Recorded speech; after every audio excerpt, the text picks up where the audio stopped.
Hello again, viewers of Twill.tv. Have something new and special to share with you today.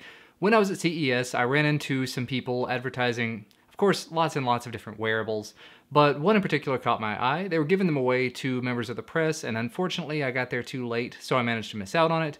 They're called the Fitbug, which sounds a lot like Fitbit, but it's a different product in a slightly different way.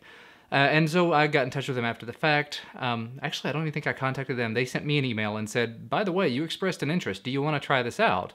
I said yes, and lo and behold, about a day and a half later, it showed up in my P.O. box.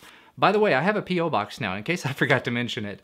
I'll go ahead and put the address and everything down in the video description. You can always find it on my YouTube channel, though, on the About page. Like I said, I'll just put it down there. I may flash it up on the screen, something like that. But I thought I'd go ahead and open all this up for you and just show you what it is and what it does and maybe just a little bit about it. This is the product documentation that they had at CES it was actually at a Bluetooth special interest group event where you learned all about Bluetooth smart technology. The Orb, like I said, it's kind of like a Fitbit, but it doesn't have a display. And it comes in a bunch of different connectivity options. This is the box. It's a little, in this case, it's a black and pink device. I'm guessing it'll come with black accessories, but let's just go ahead and open it up and see what comes in the box. I'll try to throw some product photography in while I'm at it. You know it's gonna be good when I have to break out the knife. All right, there we go, a couple seconds later. So at this point, we should be able to just pop everything out. And here we go. This is the actual Fitbug Orb. I can pull it out and disassemble the entire package to get to it. But I guess that's kind of the point, right? If you are to sell it in a store, and I'm not sure they're going to be selling these in stores or not, but if you are, you want to make sure that it is safe and secure so no one's going to just steal it. Yeah, little teeny device, actually smaller than I would consider a watch face, so not big at all. A little bit bigger left to right than my Fitbit, but definitely a whole lot shorter and not easy to hold in the hand, but I'm not going to be holding it in my hand, right? It also comes with a couple of accessories. We have here the watch band. So I'll put this, you actually put the device inside of the watch band, wear it on your wrist, just like you would with the Fitbit Flex. But you also get this little guy, which is the equivalent of what you'd use with the Fitbit 1. So you stick the Fitbug in there, you stick it on your hip, or if you're a lady, you can stick it on your bra strap, or if you're a man that wears a bra, you can stick it on your bra strap. You can put it on other parts of your clothes, things like that, and it should track just as well anywhere. It actually shows here on the box, there's about 7 different places you can wear it. It shows that, you know, the top of your strap if you're wearing a like a tank top or something, and then different places around your waist, different places around your chest, and it should just track no matter what.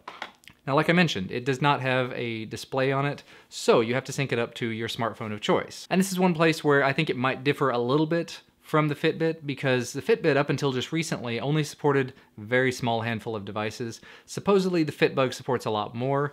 I mentioned to them that on a lot of days I do tend to use the LG G2, and I'm not seeing a connector in here to actually connect it to the PC, so let's just hope that it will actually sync up with that. She said it definitely works with, of course, the Galaxy, the high-end Galaxy devices, the iPhone, as well as the Nexus 4, Nexus 5, Nexus 7, things like that. And actually, just continuing to break into the rest of the package, this, I'm not sure what it is. Of course, it has a CR2032 battery because, unlike the Fitbit, which is rechargeable, plug into your computer with a little dongle, this has a little watch battery in it, which really cheap. It says it only has to be replaced every 4 to 6 months. Definitely not bad idea.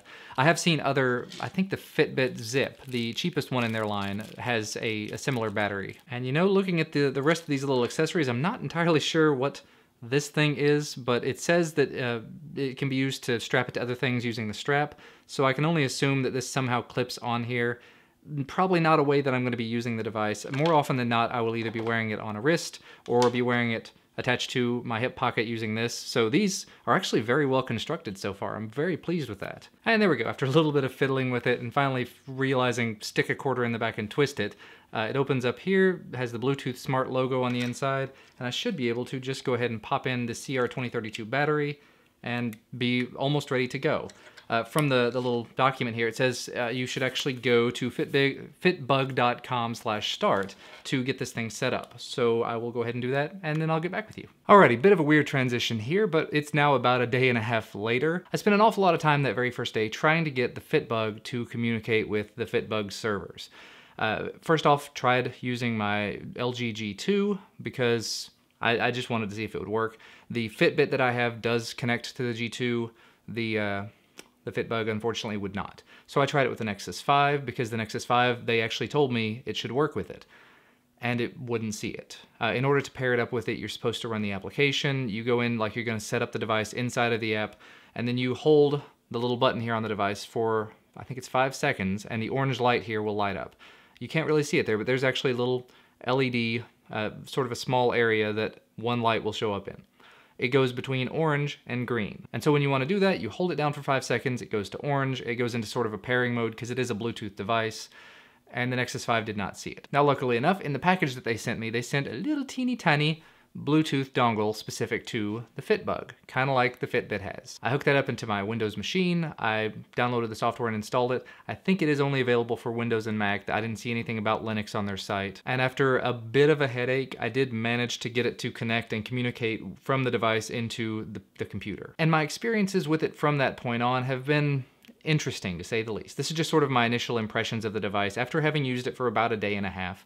In terms of accuracy, it's pretty close. Compared to where the Fitbit is and just my general counting of steps, it seems to be pretty much straight on. It's off by maybe 100 steps per day, and that's in the course of 8,000 to 10,000 steps in a day. Now, whether this one is right as compared to the Fitbit, I don't really know. A difference of about 100 and 10,000, that's a pretty good teeny tiny margin of error, so it's not a big deal. In terms of actual usability of the device and the software, without having a screen on it, it makes it extremely difficult to want to use it. If I could sync it up to my phone, it wouldn't be as big of a deal. I could just pull out the phone every now and again and check where I am. But as it stands, I have to actually be near my PC, and not only that, it, in my case, does not automatically sync. So I have to actually push the button, the little green light lights up as you can see there, and then it will send the data over sometimes when the software on the computer does not crash or when it just decides not to be wonky. More often than not, I'll push the button, it sits here at green, as you can see it's still green, and the machine is over there running right now, which means it's not actually sending any data. So I have to go check to make sure the service is still running on the computer.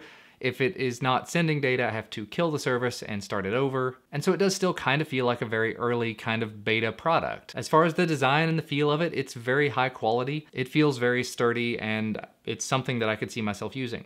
As far as using the wrist strap, I used the wrist strap for most of the day yesterday, and just having that on my wrist, it's like I kept looking at it thinking, you know, it's like a Fitbit that I can hit a button and nope.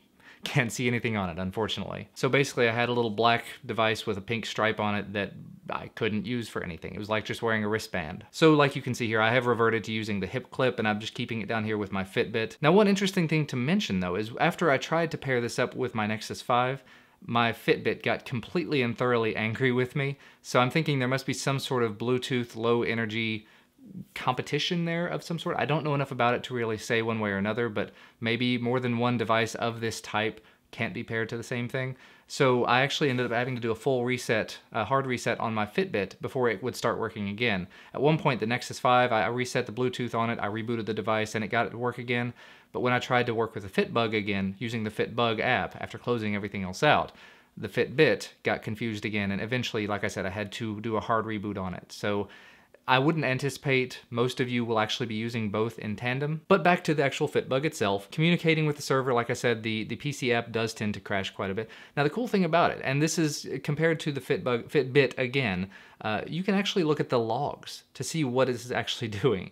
There's a log for the certificate where you can see all the communications, see the latest communication and the status and everything like that. And then there's the actual device log where you can see, you know, if it's communicating over Bluetooth serially, something like that. You can see the connections and disconnections and when it uploads data and things like that in a very raw format, showing you all of the interactions with the C++ backend of it. So it feels almost like a development device, and realistically, I think it would be kind of cool to take something like this, if they would open it up a little bit and allow developers to, I don't even know what to say about it. If you would allow developers to write applications that would communicate with this, you might be able to pull more data out of it. It might be able to make a better app done by the community that's a little bit more stable, perhaps. It would be a really interesting way to integrate more with the community and to make this device a more community-friendly option if it could be opened in terms of the software and the communications between the device and the hardware. I will continue to use this. Don't consider this a full review in any instance. I will probably update you guys on it after about a month, because with something like this, I'm not going to consider it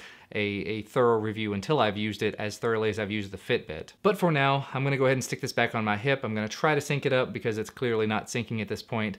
And like I said, I'll get back with you all sometime down the road to let you know what happens. Do remember, if you like this video, hit that like button down below the video, subscribe to receive my content as soon as it becomes available. Also remember, this did show up from a P.O. box, and if you have anything you'd like to send me to my P.O. box, the address for that can be found down in the video description, of course. Not saying you should send me things, but I know companies sometimes like to know that knowledge, so I'll just have that down there in case. But thank you so much for watching anyway, and I will see you again next time. Bye guys.